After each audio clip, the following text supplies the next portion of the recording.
যদি নারী রূপে আসতাম তাহলে তোদের বড় মার মতো হতাম। তো শ্রী শ্রী ঠাকুর বুঝিয়ে দিলেন যে সত্তা এক, শরীরটা হয়তো ভিন্ন। তিনি যদি নারী হিসেবে আসতেন তাহলে বড় মা হতেন, এটাই তিনি বুঝিয়ে দিলেন। তো আমরা সারা জীবন শ্রী শ্রী বড় মাকে দেখবো, বড় মার চলন ওয়াইজ চলে শ্রী শ্রী ঠাকুরের কথা আরো থেকে আরো হয়ে উঠবো। শ্রী শ্রী ঠাকুর নিষ্ঠা প্রসঙ্গে বড় মার একটা উদাহরণ দিয়ে বলছেন যে বড় বউ যখন রান্না করে দুটো পা মেলে দিয়ে রান্না করে। তো তিনি বলছেন রান্না করতে করতে যখন তরকারির কড়াটা নামাতে গিয়ে ওর পায়ে ছ্যাঁকা লেগেছে, ওর ব্যথা পেয়েছে, কিন্তু ওই ব্যথাটা বড় বউ আমার কাছে এসে বলেনি। কেন জানিস? যাতে আমি অস্থির হয়ে উঠি, আমি চিন্তা করি, সেই জন্য আমার কাছে সেই কথাটা বলেনি। আমরা যদি বড় মার জীবনী দেখি তো সারা জীবন দেখব তিনি প্রশ্ন শূন্য ভাবে শ্রী শ্রী ঠাকুর যা বলেছেন, যখন বলেছেন, যেভাবে বলেছেন করে গেছে। কেন? স্বস্তির জন্য, শ্রী শ্রী ঠাকুরকে শান্তি দেওয়ার জন্য, তাকে প্রীত করার জন্য। তো আমরা যে ঠাকুরকে পেয়েছি, আমরা কি বলি? তিনি আমাদের জীবন স্বামী। তো আমাদের জীবন স্বামীকে যে আমরা পেয়েছি, তো আমরাও চেষ্টা করব শ্রী শ্রী বড়মার মতো নিষ্ঠা দিয়ে, ভক্তি দিয়ে তাকে প্রীত করা। শ্রী শ্রী বড়মার এই যে আমরা তাকে নিয়ে চলছি, তাকে নিয়ে যে এগোনো, মাতৃত্বের কথা বোনটি বলছিল, তো ঠাকুর সত্যানুসরণে বললেন যে প্রত্যেক মাই জগৎ জননী, আর প্রত্যেক মেয়েই মায়ের এক একটা রূপ। এই যে ঠাকুর বারবার মায়েদের কথা বলছেন, ঠাকুর বলছেন নারী জীবনের সার্থকতাই হচ্ছে মাতৃত্ব। 1994 বিশ্ব সুন্দরীর যে কনসার্ট হয়েছিল, সেখানে যে বিশ্ব সুন্দরীর খেতাব পেয়েছে, সেই তাকে প্রশ্ন করা হয়েছিল যে নারী জীবনের সার্থকতা কোথায়। সবাই নানা রকম উত্তর দিয়েছে। সে বলেছে নারী জীবনের সার্থকতা হচ্ছে মাতৃত্ব।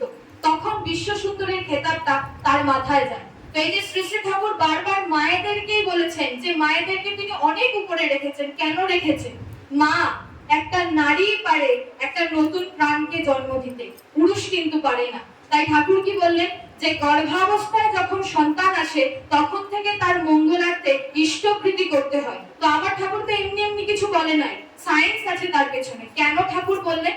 ঠাকুর বললেন যে যখন মাতৃগর্ভে, সায়েন্স এটা বলছে যে যখন মাতৃগর্ভে সন্তান আসে, সে তো নিজে কিছু করতে পারে না, তখন সে মায়ের থেকে পুষ্ট হয়। তো এই শোষক প্রবৃত্তি তার সেই জন্ম লগ্ন থেকে আসছে। তো যখন মা নিজ হাতে ইষ্টপ্রীতি করে, গুরুকে দেয়, সেই ভাবটা সঞ্চারিত হয় সন্তানের মধ্যে। তো সে যখন বড় হয়, ভূমিষ্ঠ হয়, তখন সে কি শেখে? শুধু নিতে হয় না, সবাইকে দিতে হয়। আর সর্বাগ্রে দিতে হয় কাকে?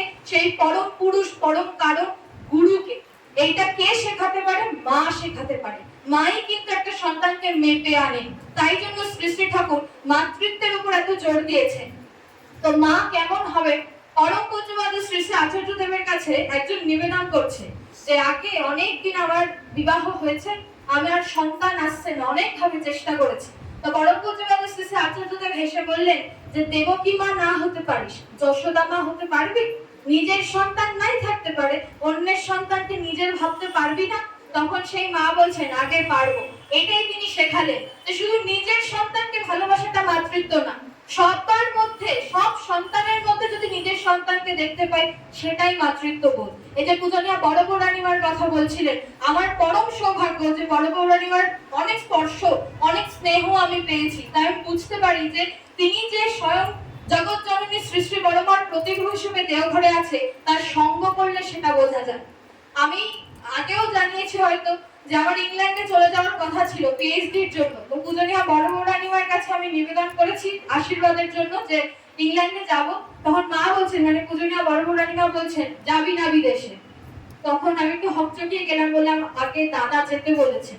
তখন বলছেন যে আমিও চাই যে তুই বিদেশে যা, অনেক বড় হ, অনেক পপুলার হ, অনেক স্বীকৃতি পা জীবনে, কিন্তু তুই যখন বাইরে গিয়ে থাকবি খাওয়াটার দিকে নজর দিবি না, সবকিছু গুছিয়ে ঠিকঠাক মতন খাওয়ার টাইম বের করতে পারবি না। তারপর থেমে গিয়ে নিজে এরকম হাত দিয়ে বলছে যে তোরা তো বাইরে চলে যাস, বুঝিস না মায়ের কতটা কষ্ট হয়, বলে নিজেকে দেখাচ্ছে। আমার মতন মালিকের একটা কুকুর, আমি একটা নগণ্য মানুষ, তাকে তিনি বলছেন তার সন্তানের মতো। আমার মায়ের সাথে কথা হচ্ছে বড় বউ রানীমার, আমি দাঁড়িয়ে আছি পাশে।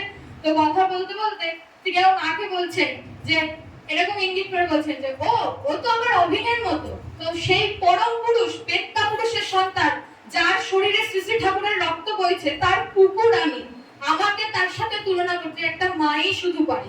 এই মাতৃত্ব পূজনীয় বড় বৌরানী মা দেখাচ্ছেন। আর আমি বই পুস্তকে পড়েছি যে বড় মাও একই ছিলেন, যে আশ্রমের প্রত্যেকটা ছেলে প্রত্যেকটা সন্তানকে আশ্রমিককে নিজের করে নিয়েছেন। এই প্রেম শুধু আচার্য, এই যে লিভিং আইডল তিনি কেন রেখে গেছেন, ঠাকুর বলছেন আচার্য দেব ভব। ভব কথাটা এসেছে ভৃ ধাতু থেকে। ভৃ অর্থ হচ্ছে গ্রহণ করা, অর্থাৎ আচার্যকে জীবনে গ্রহণ করাই হচ্ছে সাধনা।